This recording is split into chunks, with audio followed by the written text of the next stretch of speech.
everybody, welcome back to my channel. This is Rachel, the Student Witch. How are y'all doing? At the time of this recording, it is actually February, what is today's date? 11th or 12th? I think it's the 12th.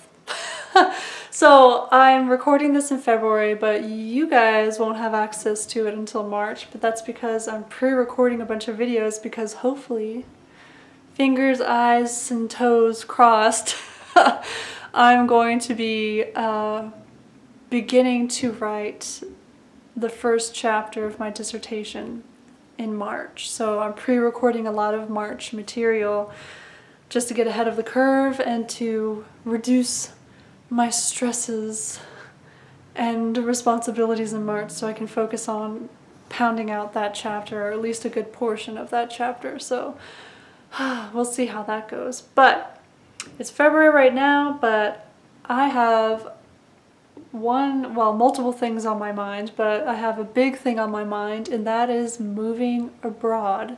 And so I'm going to use this video as an opportunity to start a new series on my channel, and I think I'm going to call it #witchingabroad. I think I already started using the hashtag a little bit on my Instagram. If you're curious about following me on Instagram, you can find the link to it down below, or you can just search for the Student Witch.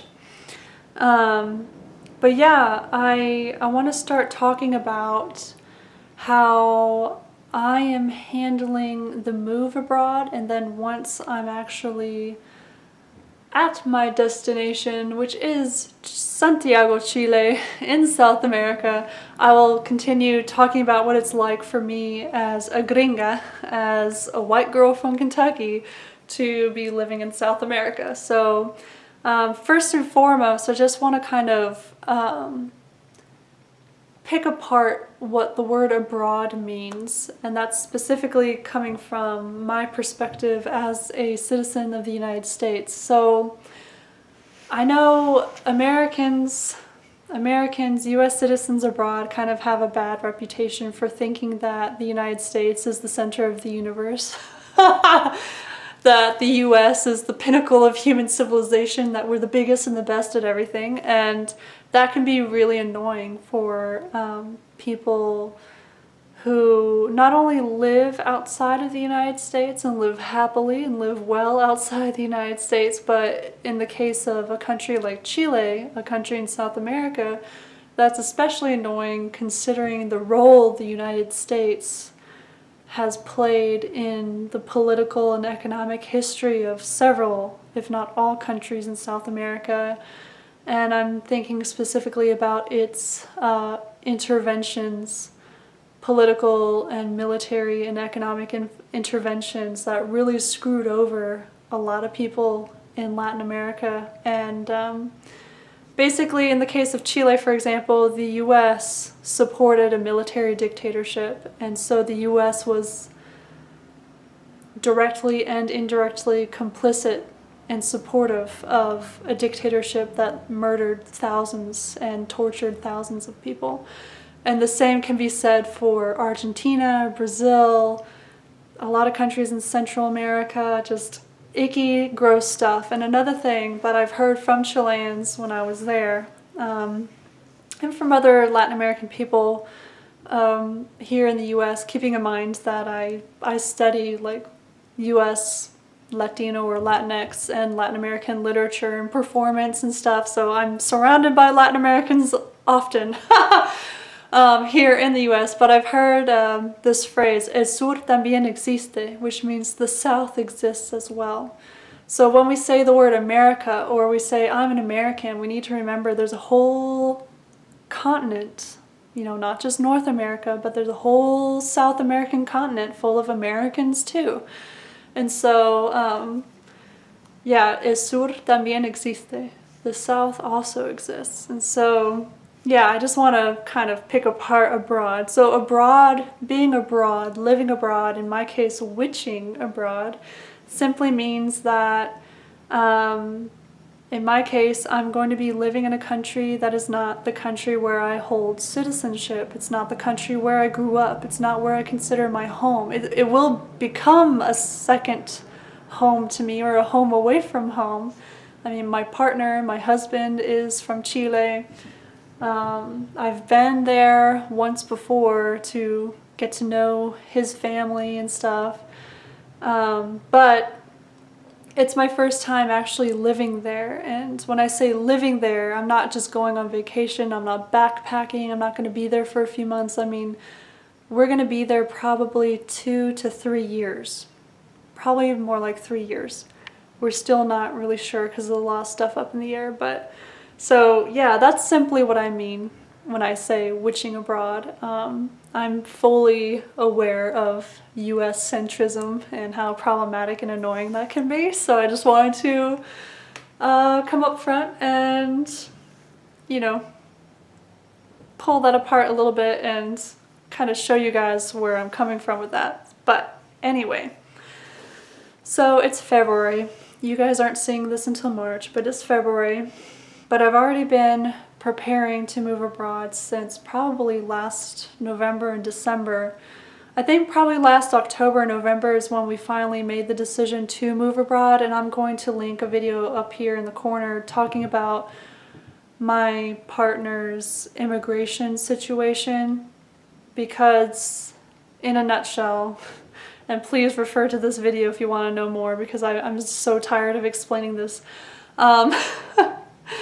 But in a nutshell, he came to the US on a specific type of visa. It was a scholar exchange visa because he came to the US to get a PhD through a scholarship that has connections to the US government, but also connections to the Chilean government. So the type of visa he has is called a J1 visa, and there's different subcategories of that, but basically when he kind of signed the contract and everything and finalized everything to come here back in 2010, I think, was when he first came to the US. There was like a little clause in that visa that says before he could ever apply for permanent residency, which in the US we call a green card, or before he could ever start the process of becoming a US citizen, he has to go back to his home country, which is Chile, and live there for 2 years. And that, there's a lot of reasons behind that, but basically it's like repaying the Chilean government for supporting his graduate studies. And now there's, I think, an ambulance or a fire truck that's about to drive by if you hear that. But I'm gonna keep going, sorry. I live close to a busy intersection. It's just, it is what it is. And my neighbors upstairs, their Roomba is rolling around the floor, so you might hear that too, but whatever. This is life, right? Anyway, so even though we've been married since 2014, I still can't get him a green card. Even though I'm a US citizen, I was born a citizen. You know, everybody in my family were born citizens, so yeah, so that's the main reason why we have to go to Chile, is because his current visa and his time in the US is running out.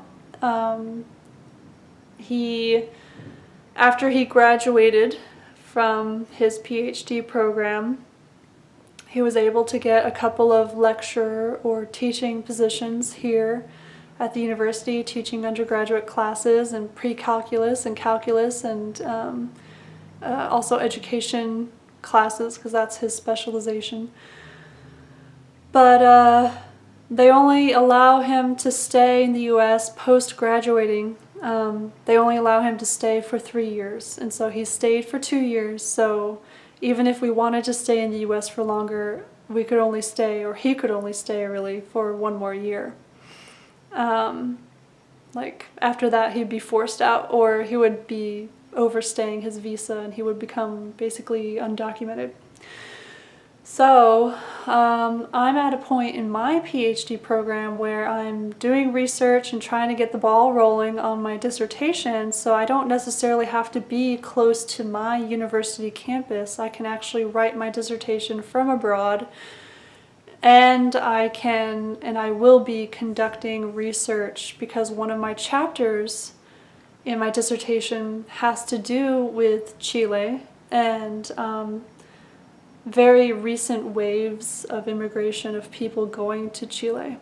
people who not traditionally have not migrated to Chile. And that's really exciting because it's kind of cutting edge and blah, blah, blah. But mostly it's just me trying to polish a turd into a piece of gold, because this move to Chile is very bittersweet because, yes, it's an amazing opportunity for me to do this really amazing cutting edge kind of research. Well, I don't really know if it's cutting edge, but, you know, refreshing new research. It's an opportunity for me to like really get to know my partner's home country and their culture and where they lived for the first 27 years of their life. And it's an opportunity for me to practice my Spanish and really become like more fluent in that, and specifically Chilean Spanish. And we're also planning on traveling all around. You know, we want to go to Peru, and I would love to go to Bolivia and Argentina because he has an uncle who lives in Buenos Aires, and we want to go to Brazil and like just take advantage as much as we can of our time in South America. But the bitter part of that bittersweet situation is that we're not necessarily going by choice, and that's hard.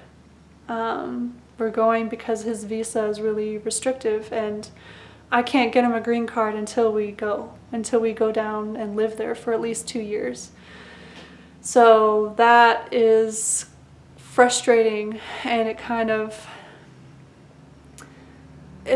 puts a damper on things a little bit. And lately, just yesterday, as recently as yesterday, I actually had kind of like a little breakdown moment where I had to do some crying, and I had to sit in front of my altar and talk to my matron and just cry it out, because we just have so much stuff going on right now.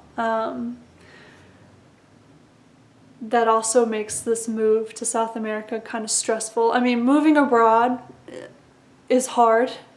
It takes a lot of planning, like months of preparation and planning, right? But on top of that, you know, he has to put together a grant proposal. He's trying to finish up and submit an article to be published. He's teaching full-time, you know, and helping me prepare for the move down to Chile. I'm trying to get the ball rolling on my dissertation, finishing up my prospectus revisions and getting that passed finally. You know, I'm going to try to write the first chapter of my dissertation, and then I'm also trying to collect as many resources as I can for the following chapters, because right now I live in a university town and I have access through my partner. I can check out books at the university library. But when I'm in Chile, you know, I'm going to have electronic access to my institution's libraries and stuff, but still it's going to be tougher to get my hands on resources when I'm down there. At least that's what I fear. And so we also have to figure out my immigration situation, because, you know, I'm not a Chilean citizen. So by being married to my partner, I will have access, I hope, to a type of visa from the Chilean government that will let me stay in the country for at least 2 years. But after that, things get kind of complicated. And so if we have to stay for 3 years, we're still trying to figure out how that exactly will work and what are the options. And there's just so many things going on. So many things going on that it can get stressful and overwhelming, and it often does, especially when you think about everything all at once, which isn't a good strategy. So I've been trying to slow things down and just really try to take one day at a time. And today, my tarot card that I pulled today is actually a really wonderful card. It's the Ten of Cups. And this is one of my favorite decks. I recently just got this. It was a little treat that my partner bought me. This is the Everyday Enchantment Tarot, and this is such a beautiful deck. I mean, it's just so gorgeous. I might have to make a separate video just gushing over how much I love this deck, but it's called Everyday Enchantment because it brings the tarot images down to earth and down into like you know, a 21st century everyday life kind of reality. Instead of seeing like kings and queens sitting on thrones and stuff, you see like families with their children, you know, playing in a rain puddle, and the rainbow in the background. I mean, the Ten of Cups is just, this was such a timely and wonderful reminder for me to remember gratitude, to count my blessings as a way to counteract the stress and the overwhelmness of moving abroad. To remember also that moving abroad is an opportunity for me, and that it's an opportunity for growth, for development, all the things I mentioned before, but it's also an opportunity for me to blossom. And this is really something that's been on my mind lately, is I'm going through kind of a leveling up moment in terms of my progress in my PhD program. I'm going from student and slowly through writing this dissertation, I'm going to become the expert and the scholar, which is scary as hell, but also really exciting.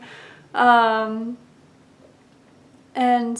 I just know, you know, I feel like I'm being faced with a choice. You know, when you're faced with big tower moments, big scary things, like kind of being forced to move abroad, right? You can, and this is probably oversimplification, but sometimes oversimplifying things gets to like the gut, you know, or gets to the heart of the matter. I can, depending on how I react to the situation, I can be bitter and angry and stressed out and overwhelmed about it and by it, or I can go the Ten of Cups route and remember to celebrate this as an opportunity. As an opportunity to reinvent myself, because that's the wonderful thing. And actually Jessie Huntingberg, I got a reading from her back in January, kind of like to mentally prepare myself for everything I know is going to come this year. And it was the Celebrate Yourself, is that the name of the reading? Song of Myself reading. I highly recommend it, especially if you're a fan of all women like I am. But one of the things that came up in the reading was like how to prepare and know that I'm going to be okay living abroad. And one thing that she reminded me of was the fact that, you know, anytime you spend a significant amount of time far away from home, whether that's within the same country but miles away from where you grew up, or in my case moving to a different hemisphere, it's an opportunity to reinvent yourself. Because the people down in Chile, even the people who know me, like my mother-in-law and my brother-in-laws and my partner's family and stuff, they don't really know me that well, and so there's less expectation, there's less baggage from the past. You know what I mean? So it's really going to be an opportunity to reinvent myself and to really let my confidence in myself just blossom, just unfold.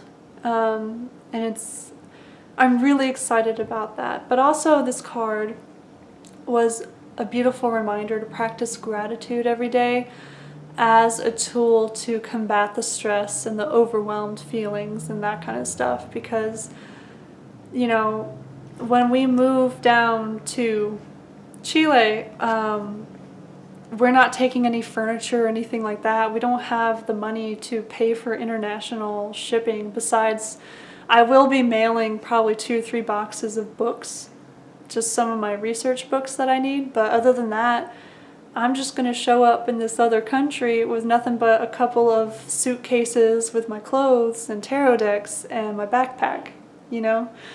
So all of my creature comforts, like the couch I'm sitting on and this apartment that we have, and our everyday rituals and our comforts and our, you know, everything that is familiar and comfortable about our life here in the US is going to disappear. It's going away. Like, a lot of our furniture is going to be donated when we move out, besides our mattress and our couch, basically.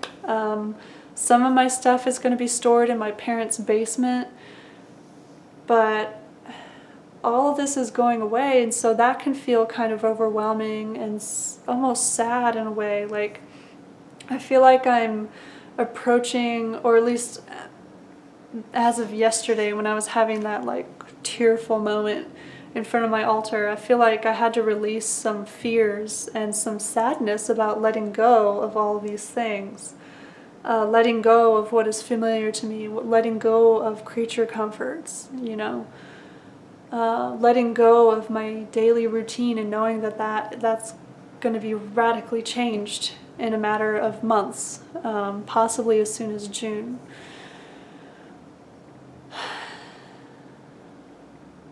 And so that can set you up to approach this big change from a place of fear, from a place of lack or of loss.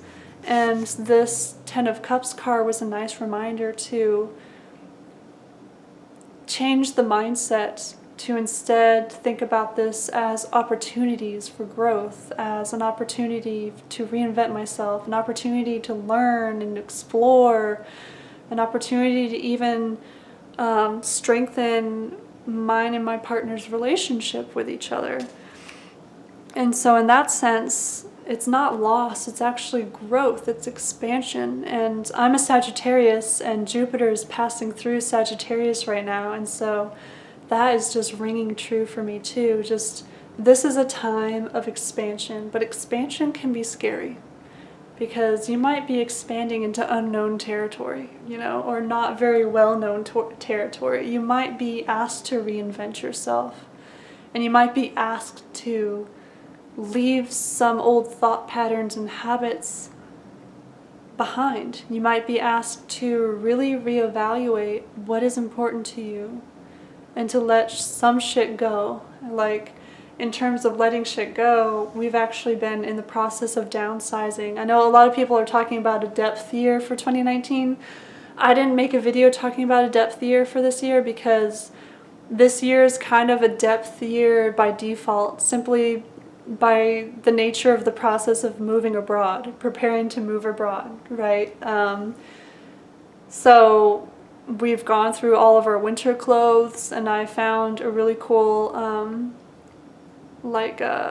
a store, a thrift store whose proceeds benefit a domestic violence shelter and program locally. So I've already donated a bunch of winter clothes there, and this month we're going through all of our books. I'm going to go through my vinyl record albums and my books and papers and photographs and stuff to get rid of and donate a bunch of that stuff. And then, you know, we're slowly trying to chisel away and reduce and minimize and minimize and minimize, and also, you know, not buy new things. I know I mentioned I got this new tarot deck, but I got this deck and the Tarot of Pagan Cats, and that's it. Those are the last two tarot decks that I'm going to buy in the United States for a while.